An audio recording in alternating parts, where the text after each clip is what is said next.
Hello दोस्तों, नमस्कार। स्वागत है आप सभी का हमारे YouTube चैनल जिसका नाम है भारत शिक्षक। लास्ट लेक्चर में हमने साधारण व्यास पार्ट 2 किया था। आज के लेक्चर में हम कुछ और क्वेश्चन देखेंगे जो साधारण व्यास यानी कि सिंपल इंटरेस्ट पर आ सकते हैं या आने वाले हैं। चलिए स्टार्ट करते हैं देरी न करते हुए। स्टार्ट करने से पहले प्लीज मैं आप लोगों से रिक्वेस्ट करता हूँ, हमारे चैनल को लाइक जरूर करें और हाँ, सब्सक्राइब जरूर कर लें, ठीक है। और बेल आइकन पर क्लिक कर लें जिससे कोई भी वीडियो आता है आप लोगों को नोटिफिकेशन मिलता रहे। चलिए स्टार्ट करते हैं आज का लेक्चर। क्वेश्चन है, कुछ मूलधन 2 वर्षों में ₹1000 तथा 3 वर्षों में ₹1100 हो जाता है, तो मूलधन और दर ज्ञात करिए। मतलब कोई अपने पास प्रिंसिपल वैल्यू है जो 2 ईयर्स में 1000 और 3 ईयर्स में 1100 रुपीज हो जाता है, तो हमसे प्रिंसिपल वैल्यू पूछ रहा है कितना अमाउंट हम पे, और जो दर है यानी कि रेट ऑफ इंटरेस्ट पूछ रहा है। चलिए स्टार्ट करते हैं। 2 वर्षों में कितना हुआ, लास्ट क्वेश्चन जैसे ही जो हमने लास्ट लेक्चर में किया था। 2 वर्षों में ये हुआ 1000 रुपये, 3 वर्षों में ये हुआ 1100 रुपये। तो हम क्या करते हैं, इन दोनों का डिफरेंस निकाल लेते हैं। दोनों ही अमाउंट है, अमाउंट 1 अमाउंट 2, दोनों का डिफरेंस निकालेंगे तो आएगा 100 रुपये, ठीक है। ये कितने वर्षों में अंतर आया है, 1 वर्ष में, ठीक है। क्योंकि 1 वर्ष में हमें कितने पैसे एक्स्ट्रा मिले देख लेते हैं, यहाँ पर 100 रुपये, ठीक है। तो अब 2 वर्षों के लिए दे रखा है 1000, तो हम 2 वर्ष का निकाल लेंगे जो एक्स्ट्रा रुपीज है। 2 वर्ष के लिए कितने मिल जाएंगे, 2 गुणा 100, क्योंकि 1 वर्ष के मिल रहा है 100 रुपये, तो 2 वर्ष के लिए हो जाएगा 2 गुणा 100 यानी कि 200 रुपये। ठीक, सिंपल है। पहले दोनों का डिफरेंस निकाल लीजिए, क्योंकि ये भी अमाउंट है ये भी अमाउंट है जो मिला है। ये 2 वर्ष में मिला अमाउंट है, ये 3 वर्ष में मिला अमाउंट है। तो 1 वर्ष में दोनों में डिफरेंस कितना है वो निकाल लिया, तो 2 वर्ष में कितना आएगा, हमारे पास कमाया वो पैसा 200 रुपये, ठीक है। ये क्या है, जो पैसा कमाया है इसको हम क्या बोलते हैं, ब्याज। तो 2 वर्ष की ब्याज आ गई 200 रुपये। 2 वर्ष का अपने पास अमाउंट है, ठीक है, अमाउंट है 2 वर्ष का, 2 वर्ष की ब्याज है, ठीक है। तो हम क्या निकाल सकते हैं अब इससे, हम क्या जानते हैं, इससे मूलधन दे रखा है हमें, ठीक है, मूलधन पूछा है, सॉरी, ब्याज दे रखी है 200 रुपये, यानी कि SI अमाउंट है 2 वर्ष का 1000 रुपये, ठीक है। तो 2 वर्ष का टाइम है, ये भी 2 वर्ष ईयर है, ठीक है। फॉर्मूला लगा देंगे सीधे सीधे। तो अमाउंट इक्वल्स टू क्या होता है, प्रिंसिपल वैल्यू प्लस SI, यानी कि अगर मैं अमाउंट में से SI घटा दूंगा तो प्रिंसिपल पता चल जाएगा। तो प्रिंसिपल जो वैल्यू आ गई वो आ गई अमाउंट माइनस SI, यानी कि मूलधन बराबर मिश्रधन माइनस साधारण ब्याज। तो मिश्रधन है अपने पास 1000 रुपये, माइनस SI है 200 रुपये, तो जो प्रिंसिपल वैल्यू आई वो आ गई अपने पास 800 रुपये, ठीक है।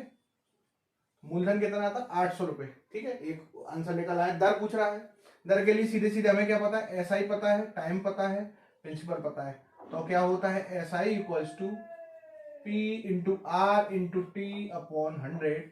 तो यहाँ से R की वैल्यू सीधे सीधे आ जाएगी, SI है 200 रुपये, P हमने 800 निकाल लिया, 2 साल का, R पूछा है, T है 2 साल बटे 1000, सॉरी 100, 2 जीरो से 2 जीरो काट दी, 2 से ये 100 बार, तो R की वैल्यू सीधे आ जाएगी 100 बटे 8, यानी कि काटेंगे तो 12.5, ठीक है, %। तो सीधे सीधे हम देख सकते हैं, बेसिक ट्रिक से किया है, इसमें पास फॉर्मूला लगाया, अगर फॉर्मूले से सीधे सीधे R आ गई, ठीक है। मूलधन आया अपने पास 800 रुपये और R आ गई अपने पास 12.5%, ठीक है। कुछ नहीं है, 2 वर्ष का दे रखा, 3 वर्ष का दे, अगर यहाँ 2 या 4 वर्ष का दे रखा होता, यहाँ 1 वर्ष का डिफरेंस आया है, अगर यहाँ 2 वर्ष होता या 4 वर्ष होता तो 2 वर्ष का सीधे निकाल लेते, ठीक है।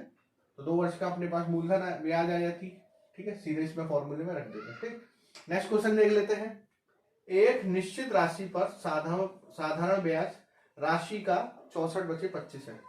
तो SI दे रखा है अपन को, यानी कि ब्याज दे रखा है 64 बटे 25 गुना किसका, मूलधन का, राशि मतलब मूलधन, ठीक है, यानी कि प्रिंसिपल वैल्यू का, ठीक। तो सीधे सीधे कह रहा है, तो प्रतिशत दर और समय बताएं यदि दोनों संख्यात्मक रूप में समान हो।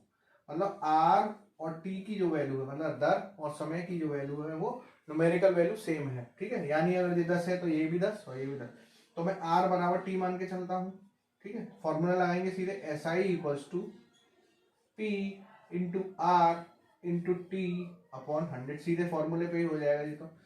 एसआई वैल्यू दे रखी है 64/25 पी, यहां रख दूंगा 64/25 पी बराबर पी। आर और टी की वैल्यू समान है संख्यात्मक रूप में, तो आर इंटू टी की जगह भी आर रख दूंगा बटे 100। तो यहां से हो जाएगा पी से पी उड़ा दीजिए, यहां से आ जाएगा 64/25, 100 इधर ले जाएंगे,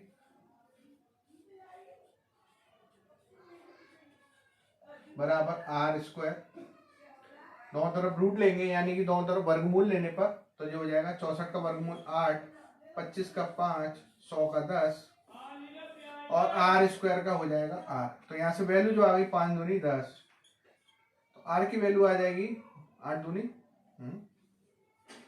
सॉरी आर 100 का भी रूट करेंगे तो आ जाएगा अपने पास 10। ठीक है, 5 से 2 बार कट जाएगा तो आर की वैल्यू आ गई 16। ठीक है, अब आर बराबर 16% है, टी भी आर के बराबर था तो टी की वैल्यू आ जाएगी 16 वर्ष। ठीक है, दोनों ही सिंपल, बहुत सिंपल तरीका, सीधे सीधे फॉर्मूला रखना है। ठीक है, 64/25 पी के बराबर है एसआई की वैल्यू। ठीक है, इसको रखा 64/25 पी, पी आर, टी की वैल्यू भी आर है, दोनों को रखेंगे तो आर की वैल्यू आ जाएगी अपने पास 16%। जब टी और आर बराबर है तो टी भी 16 वर्ष आ जाएगा। ठीक है, आगे देखते हैं कुछ और क्वेश्चन इसके। नेक्स्ट क्वेश्चन है इसमें, कोई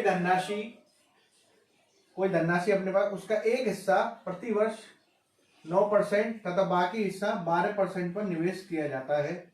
यदि उस अवधि के लिए अर्जित ब्याज बराबर है तो राशियों का अनुपात क्या होगा। ठीक है, दोनों अवधियों में अर्जित जो ब्याज है, मतलब जो ब्याज जो गेन किया यानी साधारण ब्याज वो मिला है, सिंपल इंटरेस्ट वो मिला है, वो सेम है। ठीक है, तो SI1 सीधे सीधे फॉर्मूला लगाएंगे बराबर SI2। ठीक है, अवधि बराबर है यानी टाइम बराबर दे रखा है तो P है, मान लेते हैं पहला जो हिस्सा है वो है X। ठीक है, रेट ऑफ इंटरेस्ट है पहले वाले का 9, टाइम दोनों का सेम है तो इसको हम T मान लेते हैं अपॉन 100 बराबर दूसरे वाले का हम मान लेते हैं हिस्सा जो है वो है Y। ठीक है, R मतलब रेट, दूसरे वाला 12% पर है, T यानी कि T सेम है दोनों का अपॉन 100। ठीक है, 100 से 100 काट दीजिए, T से T उड़ा दीजिए क्योंकि अवधि सेम है तो यहाँ भी T रहेगा यहाँ भी T रहेगा। सीधे SI1 बराबर SI2 यानी पहले वाले के लिए बराबर दूसरे वाले के लिए दे रखा है। तो राशि का अनुपात निकालेंगे यहाँ से सीधे सीधे, x इंटू 9 बराबर y इंटू 12, सॉल्व करेंगे x अपॉन 9 y को तो जो हो जाएगा 12/9 यानी कि 3 चौक 12, 3 3 9।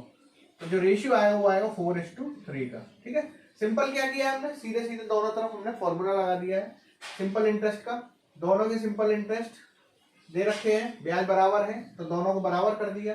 पहले वाला हिस्सा हमने x माना, दूसरा वाला y माना। हम जानते हैं SI बराबर होता है PRT अपॉन 100। ठीक है, P एक का x है दूसरे का y है, दूसरे वाले पहले वाले का R दे रखा है 9%, दूसरे वाले का 12%। दोनों को केस में टाइम बराबर है तो T इधर मानेंगे, T इधर, 100 को 100 ही रहने देंगे, T से T 100 से 100 काट देंगे और x और y का अनुपात सीधे सीधे 4:3 आ गया। नेक्स्ट क्वेश्चन कह रहा है, बहुत अच्छा क्वेश्चन है ये भी, सिंपल तरीके से देखेंगे इसको भी। एक व्यापारी 50 रुपए उधार लेकर 5 महीने के अंत में 56 रुपए वापस करता है यानी कि जमा करता है। जमा करेगा यानी इसमें अमाउंट है, ये वापस जितना किया वो अमाउंट होता है। ठीक है, ब्याज की दर बताइए, अमाउंट माइनस प्रिंसिपल। ठीक है, अमाउंट माइनस प्रिंसिपल कितना हो गया, 56 माइनस 50, वो आ गया अपने पास 6 रुपए। ये क्या होगा, ये ब्याज लगी। ठीक है, क्योंकि अमाउंट में से प्रिंसिपल घटा देंगे वो ब्याज होती है, तो 6 रुपए की ब्याज मिली 5 महीने के। तो 5 महीने में कितने रुपए की ब्याज मिलती है, 6 रुपए की। एक महीने में हो जाएगी 6/5 रुपए की, एक साल की हो जाएगी यानी 12 महीने की 6/5 गुणा 12, इतने रुपए की ब्याज यानी 12 6 72/5 रुपए की ब्याज मिलेगी एक साल की। तो ब्याज की दर पूछ रहा है वो, हम जानते हैं ये ब्याज आ गई अपने पास। तो ब्याज बराबर या साधारण ब्याज बराबर मूलधन गुणा दर गुणा समय बटे 100। ये हमने ब्याज एक साल की निकाली है तो समय एक साल रहेगा। ब्याज आ गई अपने पास 72/5 रुपए बराबर मूलधन हमें 50 रुपए उधार लिए तो 50 गुणा ये, लेकिन 5 महीने का है, ठीक है। 50 रुपए, हाँ 50 रुपए उधार लिए, वो 5 महीने का, वो 1 साल का ही माना जाएगा, ठीक है। मूलधन हो जाएगा अपने पास 50 रुपए, दर कितनी है आर पूछ रहा है, ठीक है, गुणा समय है 1 साल के लिए हम निकाल चुके हैं, 1 साल का है, ठीक है, बटे 100 सॉल्व कर लेंगे तो 50 से 2 बार, और जो हो जाएगा अपने पास आर बराबर 72 गुणा 2/5, यानी कि 2 दूनी 4, 2 सत्ते 14। सॉल्व करेंगे इसको तो हो जाएगा 5 दूनी 10, ठीक है, 4 बचेंगे, 5 अट्ठे 40 और 5 अट्ठे 40। तो दर आ गई अपने पास 28.8% की जो होगी वो अपने पास दर आएगी, ठीक है। सीधा क्वेश्चन था, इसमें कुछ नहीं था, बस महीनों के लिए दे रखा था इसमें ब्याज, तो हमने 1 साल की ब्याज निकाल ली, वो इसमें मेन पार्ट था, ठीक है। महीने की दे रखी हो तो ब्याज को हम कैसे साल के लिए निकालेंगे, ये पूरा प्रोसेस है, इसको आप टिक कर लीजिएगा, भविष्य में भूल जाए तो इसको देख सकते हैं। 1 महीने की ब्याज निकाली, फिर अगर यहाँ पर 4 महीने की होती तो 4 महीने की निकालते, फिर 1 महीने की, फिर 6 महीने, 12 महीने यानी 1 साल की। सीधे फॉर्मूला रखा, आंसर अपने पास प्राप्त हो जाएगा। इसी तरह आपको क्वेश्चन करने, कॉन्सेप्चुअल क्वेश्चन है ये सारे, ठीक है। नेक्स्ट क्वेश्चन और देखते हैं इसमें।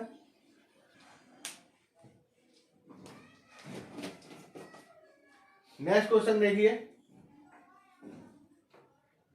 साधारण ब्याज की एक निश्चित दर पर 2 साल के लिए एक राशि दी गई, ठीक है। यदि इसे 3% अधिक पर रखते हैं, यानी 3% अधिक दर होती है, ठीक है, तो 72 रुपए अधिक ब्याज मिलता है, ठीक है। तो मूलधन क्या होगा, तो इसके लिए सबसे पहले क्या करेंगे, सिंपल एक तरीका बता देता हूं मैं ट्रिक से। जो भी है समय दे रखा है 2 साल का, ठीक है, इसमें 3% का हम गुणा करेंगे। क्यों? क्योंकि इसके लिए क्या करेंगे, मान लो हमने स्टार्टिंग में वैल्यू आर थी अपने पास दर, तो हम समय था 2, वैल्यू थी P/100, पहले में ब्याज मिलता था SI। अगर मैं इसमें 3% अधिक पर रखूंगा तो पहले ब्याज थी दर थी R, अब हो जाएगी R + 3%। उसके बाद जो हमें ब्याज मिला है वो 72 रुपए अधिक मिला है, मतलब SI + 72, यही तो होगा। पहले जो ब्याज थी अपने पास वो मिल रही थी SI जब R और P था, ठीक है, अब हो गया R + 3 और समय वही है 2 साल और वैल्यू P है अपॉन 100, तो हमें पास कितना ब्याज मिलेगा, ब्याज जो मिलेगा वो 72 रुपए अधिक मिलेगा। पहले था SI, अब हो गया SI + 72 रुपए, ठीक है, कुछ नहीं किया है इसमें, P वही है, R चेंज हुआ है, ठीक। तो इसके हिसाब से आप देख सकते हैं, अगर इसको मैं सॉल्व करूं तो P × 2 × R plus P × 2 × 3 upon 100 बराबर होगा SI + 72। इक्वेशन 1 या 2 मान लीजिए, इसको 1 मानिए, इसमें से इसको घटाऊंगा तो SI से SI कट जाएगा, ये वाली पूरी कट जाएगी, इसमें बचेगा P × 2 × R अपॉन 100 वाली वैल्यू, ठीक है। तो यहां से हम सीधा देख सकते हैं 2 × 3 जो है वो 72 के बराबर आ जाएगा, ठीक। तो 2 × 3% जो है वो कितने के बराबर आ रहा है, 72 रुपए के बाद बराबर, ठीक है। तो 6% जो आया वो आया अपने पास 72 के बराबर, तो यहां से मैं 1% की वैल्यू निकालूंगा, वो आएगी 12 रुपए, ठीक है। तो अब वो पूछ रहा है 100%, कोई भी वैल्यू या कोई भी मूलधन अपने का 100% होता है, यहाँ 6% बराबर 72 के, 1% 12 के, तो 100% किसके बराबर हो जाएगा, सीधे 12 × 100, यानी कि 1200 रुपए। तो कितना धन उसने उधार लिया, 1200 रुपए उसने उधार लिया, ठीक है। ठीक, तो इस तरह के क्वेश्चन में आपको इतना सॉल्व नहीं करना है, ठीक है। जो समय दे रखा है उसका हम अधिक वाली दर पर ब्याज मल्टीप्लाई करके बराबर जो अधिक पैसा मिल रहा है, जो ब्याज मिल रही है उसके बराबर रखेंगे। तो 2 × 3% बराबर है 72 के, 6% यानी बराबर 72 के, तो 1% हो जाएगा 12 के, तो 100% की वैल्यू क्या आ जाएगी, 12 × 100 यानी कि 1200 रुपए उसने मूलधन लिया, ठीक है। तो नेक्स्ट क्वेश्चन देख लेते हैं।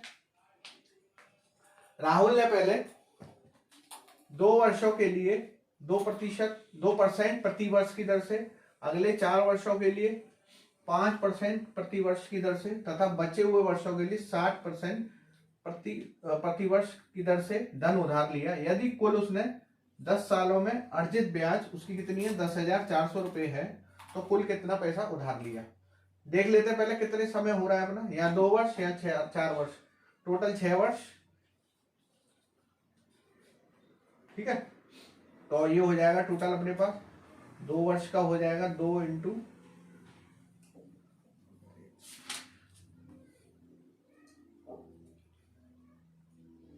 ठीक है। तो यहां से 2 वर्ष के लिए जो ब्याज है वो है अपने पास 2% दर, और 2 वर्ष के लिए दर है 2%। 4 वर्ष के लिए अपने पास जो दर आ रखी है वो दे रखी है अपने पास 5%।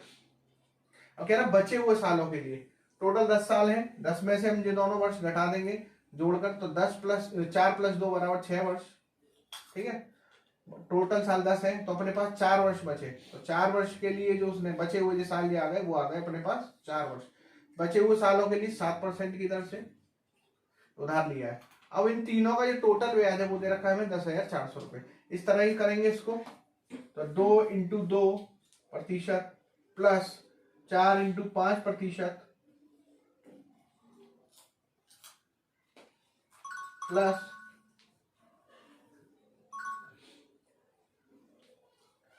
4 × 7% बराबर दे रखा है अपन को 10,400। टोटल करेंगे तीनों का, तो ये 4% प्लस 20% और 28%। सॉल्व करेंगे इन तीनों को, जो हो जाएगा अपने पास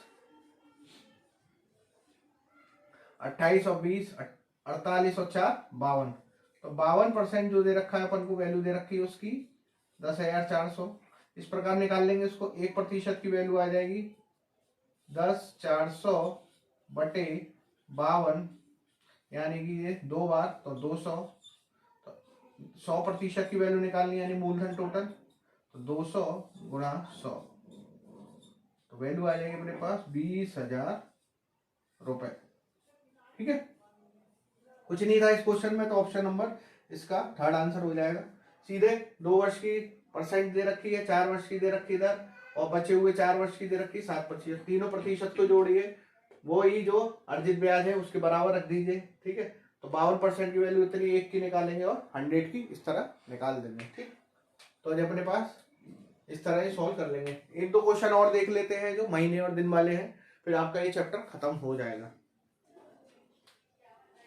चलिए, तो नॉर्मल क्वेश्चन देख लेते हैं जो एग्जाम में डायरेक्ट पूछे जाते हैं। पी दे रखा है 7,000, आर 10% और टाइम दे रखा है अपन को 6 महीने। तो एसआई की वैल्यू पूछ रहा है, सीधे एसआई का फॉर्मूला लाएंगे PRT/100। ठीक है, तो पी है अपने पास 7,000, आर है 10%, सॉरी 100 आएगा, टी है 6 महीने, महीने 12 महीने बराबर अपने पास होता है 1 साल। तो 1 महीना हो जाएगा अपने पास 1/12 साल, 6 महीने हो जाएंगे अपने पास 6/12 साल। ठीक है, तो यहाँ रख देंगे टी की वैल्यू 6/12, 100 की जगह 100। तो सॉल्व करेंगे 0 से 0, इसमें 0 से 0, 6 से 2 बार, 2 से 5 बार। तो ऐसा ही जो आई अपने पास 6 महीने की वो आएगी 5 × 7 = 35, यानी कि 350 रुपये। ठीक है, तो 6 महीने की जो एसआई है वो कितनी आई अपने पास 350 रुपये। सीधे सीधे महीनों को हमने समय में चेंज कर लिया, अगर दिन दे रखे हैं तब भी हम इसको साल में ही चेंज करेंगे। सीधे सीधे एसआई की वैल्यू लगाएंगे, एसआई बराबर पी आर 16 सही 2/3, जो हमने टेबल बनवाई थी उसमें 16 सही 2/3 की वैल्यू 1/6, इसको हमने फ्रैक्शन में चेंज कर लिया सीधे 1/6 इंटू समय 120 दिन है, 120 दिन। जैसे हमने साल निकालने के लिए महीने में 12 का भाग दिया था, ऐसे ही दिन को साल में चेंज करने के लिए हम इसमें टोटल दिनों का भाग दे देंगे। ठीक है, तो ये अपने पास सीधे सीधे उत्तर आ जाएगा। ठीक, तो अब भाग देते हैं 6 से 2 बार। ठीक, तो ना 5 से काटिए, 5 × 20, 5 × 7 = 35 और ये 5 दिया 15, तो ये हो जाएगा 2500 गुणा 4/73। पॉइंट में आंसर आएगा कुछ इसका, तो लिखेंगे हम 0 0 4 पंजे 20 की 0, 4 दूनी 8 और 2 10, 73। ठीक है, सॉल्व कर लेंगे इसको, पॉइंट में जो आंसर आएगा वही अपना SI हो जाएगा। ठीक है, तो इस तरह हमने जो SI का चैप्टर है वो कंप्लीट कर लिया, यानी साधारण ब्याज वाला चैप्टर अपना कंप्लीट हो गया। हमने हर एक टाइप का एक क्वेश्चन जरूर किया है, 1 या 2 क्वेश्चन। तो कोई भी एग्जाम में क्वेश्चन आएगा, यूपी टेट नहीं, यूपी SI नहीं, कोई भी कॉम्पिटिटिव एग्जाम में आपका कोई क्वेश्चन फंसता है तो आसानी से आप हमारे लेक्चर देख के कर सकते हैं। चलिए नेक्स्ट लेक्चर में हम चक्रवृद्धि ब्याज स्टार्ट करेंगे, तब तक के लिए पढ़ते रहिए, मुस्कुराते रहिए। Thank you.